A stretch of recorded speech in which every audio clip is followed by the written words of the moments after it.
You just finished weeding last weekend. You spent hours on your hands and knees pulling every green invader until the soil was as smooth as a fresh canvas. But this morning, you stepped outside and they're back. Tiny, stubborn sprouts are piercing through the brown earth you fought so hard to clear. It feels like you're trying to bail out the ocean with a teaspoon. The physical toll is one thing, the aching back, the sore knees, but the mental toll is worse. It's the feeling of a battle that never ends. You pull, they grow. You hoe, they multiply. You spray, they adapt. It makes you wonder, is nature actually my enemy? Or am I just fighting the wrong war? Most of us were taught that a clean garden is a productive garden. We've been conditioned to believe that bare-tilled soil is the sign of a hardworking gardener. But in the natural world, bare soil is a wound. And nature's first response to a wound is to heal it with a scab, what we call weeds. If you are constantly clearing your soil only to see it covered in weeds again a week later, you aren't failing at gardening. You are simply witnessing nature doing its job. The problem isn't the weeds, the problem is the design. I remember the first time I stood before an Amish garden. I expected to see a chaotic mess of overgrowth, given their lack of modern machinery and chemical herbicides. Instead, I saw a system of abundance that defied everything I knew about neat gardening. There were no rows of bare exposed dirt.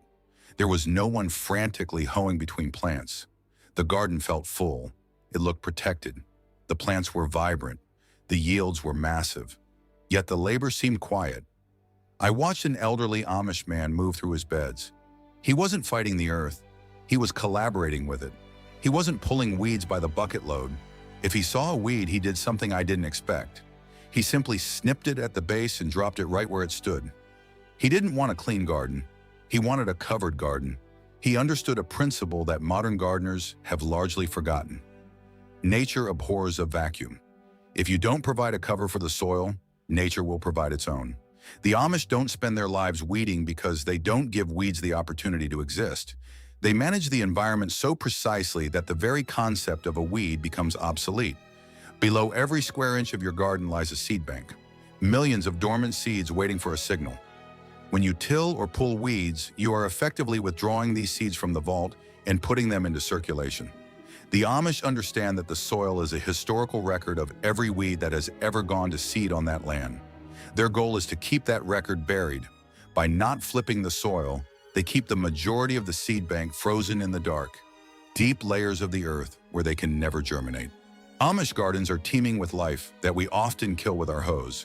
Beneath their mulch, a massive network of mycorrhizal fungi creates a biological internet between plants. When we overweed and overtill, we tear this network apart. The Amish realize that a healthy soil community actually helps suppress weeds by occupying all the available biological niches, leaving no room for opportunistic invader species to take root. The Amish don't view gardening as an event, but as a state of being. They don't have weeding days. Instead, they have observation moments. By doing 5% of the work every day, adding a handful of straw here, snipping a rogue sprout there, they avoid the 100% exhaustion that modern gardeners face when they try to fix a garden that has already been overrun. It is a shift from reactive crisis management to proactive environmental design. The Amish system isn't a secret recipe or a magic spell. It is a biological strategy built on 4 specific pillars. When you apply these, you stop being a soldier and start being an architect. The first pillar is to never leave the soil naked, creating an armor of soil. Every weed seed in your garden is essentially a light sensor. They can lie dormant for years, sometimes decades, deep in the soil, but the moment they are exposed to sunlight, a biological switch is flipped. Germination begins. The Amish understand that bare soil is an invitation. Their primary goal is to keep the earth armored. They use whatever organic material is at hand: straw, leaf mold, chopped grass, or well-rotted manure. This mulch serves as a physical and optical barrier. By blocking 100% of the light from reaching the soil surface, they keep the light sensors of weed seeds in the off position. You aren't killing the weeds. You are simply refusing to send them the signal to wake up. The second pillar is to turn weeds into a resource by cutting instead of pulling. This is where most gardeners lose the war. When we see a weed, our instinct is to rip it out by the roots. This is a mistake for two reasons. First, pulling a weed disturbs the soil structure, bringing thousands of new seeds to the surface. Second, you are destroying the air pockets created by the existing roots. The Amish snip the weed at the soil line. The top is dropped back onto the mulch to return nutrients. The root dies in the ground, leaving behind a tunnel for oxygen and water. The weed stops being a thief and becomes a volunteer soil builder.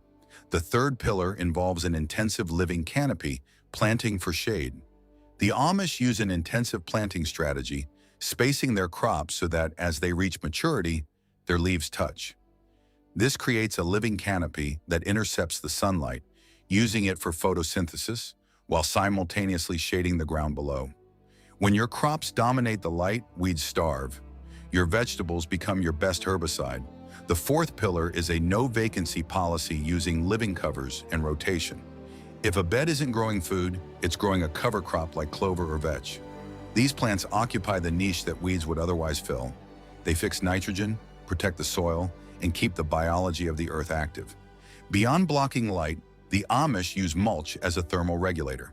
Bare soil can reach temperatures of over 140 degrees F in direct sun, killing the beneficial microbes and essentially cooking your plant's roots. Mulched soil stays significantly cooler, often by 20 to 30 degrees. This stability prevents the heat stress that often triggers weeds, which are more heat tolerant, to overtake your struggling vegetables. The Amish are careful about what they use as mulch, understanding the carbon to nitrogen balance.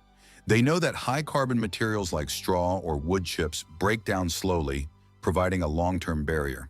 However, they often mix in green materials like grass clippings or manure to ensure that as the mulch decays, it doesn't rob nitrogen from the soil.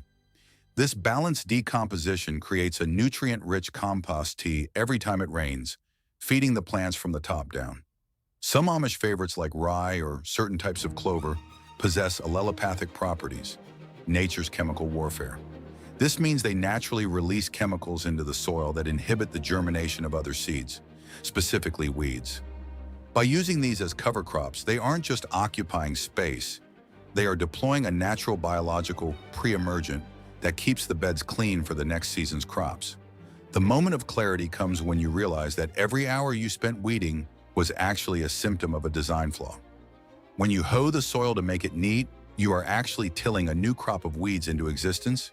You are creating the very problem you are trying to solve. The Amish don't fight weeds because they don't create the conditions that weeds love. Weeds thrive in disturbed, bare, high-light environments. By maintaining a closed ecosystem, one that is mulch-heavy, low disturbance, and canopy-dense, the Amish effectively outthink the weeds. This isn't just about saving your back. It's about understanding the succession of nature.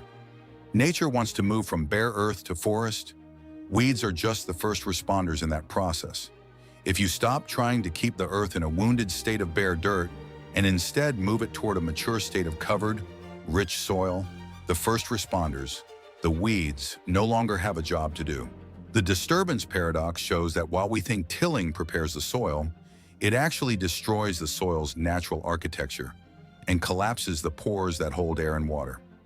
The Amish no-till approach recognizes that the soil is already perfect.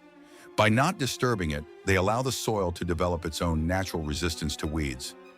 A stable, undisturbed soil surface is much harder for a wind-blown seed to penetrate than freshly tilled loose dirt.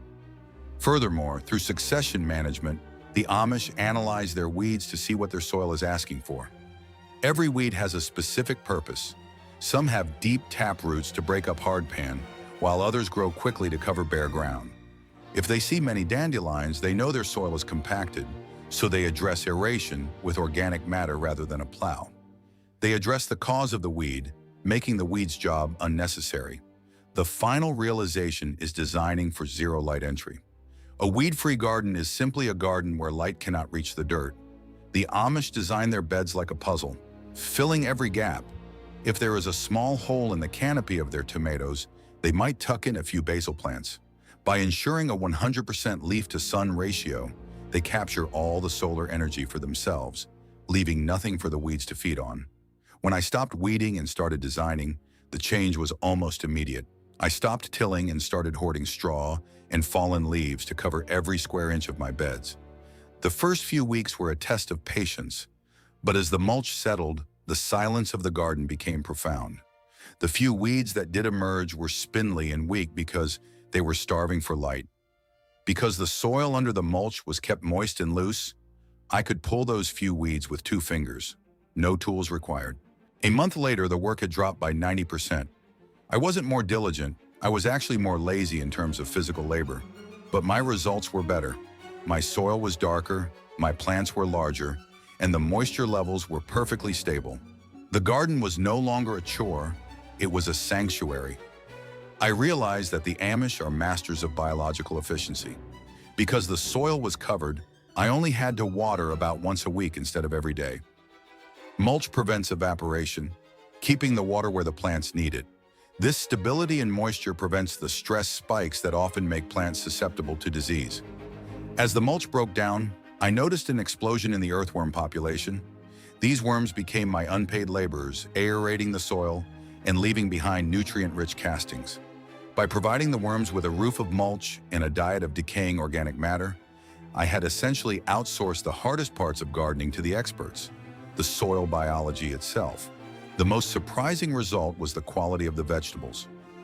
Without the competition for nutrients and water, and without the constant stress of soil disturbance, my produce was larger, sweeter, and more nutrient-dense.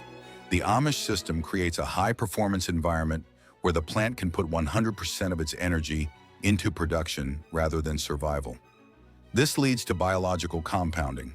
In a traditional garden, you start from zero every year, but once you commit to no vacancy and heavy mulch, the system builds its own momentum. By the second and third seasons, the soil structure becomes so resilient that it actually begins to self-weed. The top layer of decomposed mulch becomes a rich, humic filter that makes it almost impossible for windblown weed seeds to find the mineral soil they need to anchor.